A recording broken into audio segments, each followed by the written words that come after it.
ఎట్టు చదువుకోవడానికి ఇబ్బంది అనుకుంటే పీజీకి కూడా ఇస్తానని నువ్వే చెప్తావు కదా. అవును. ఇంకా చదివించడానికి మార్గదర్శికి ఏం సంబంధం? ఇక వాళ్ళ జీవితం, వాళ్ళు ఒక పరిశ్రమ పెట్టాలనుకున్నాడు.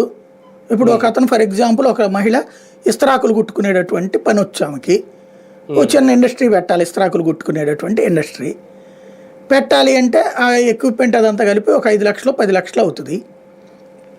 దాన్ని మార్గదర్శి ద్వారా ఇప్పిస్తావు నువ్వు.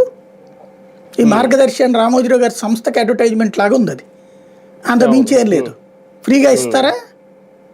లేదు. ముందు వాళ్ళు పెట్టుబడి పెట్టి ఆ తర్వాత వాళ్ళకి రికవరీ అన్నారనుకో, అదేమవుతుంది? వ్యాపారం పెట్టుబడి అవుతుంది. మామూలుగా అలాంటివి పెట్టుకోవడానికి కేంద్ర ప్రభుత్వం ఆల్రెడీ ముద్రా లోన్లను ఇస్తుంది కదా. అదే కదా చెప్పేది.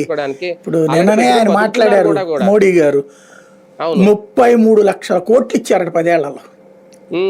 రూపాయి కాదు 2 కాదు 33 లక్షల కోట్లు. ఒక తెలుగు అమ్మాయి కూడా మాట్లాడింది, 2 లక్షల రూపాయలు ముందు కెనడా బ్యాంక్ వాళ్ళు 15 రోజులు 20 రోజులు జ్యూస్ సంబంధించి ట్రైనింగ్ ఇచ్చారట, జ్యూస్ చేయడం ఇది. తర్వాత బిగిన్ చేస్తే ఇప్పుడు అదే సంస్థ 9.5 లక్షలు 9,90,000 లోన్ ఇచ్చిందట. 15 మంది మనుషుల్ని పెట్టుకుని పని చేయిస్తుందట. అట్లాంటి కుప్పలు దెప్పలు ఉన్నాయి మన దగ్గర.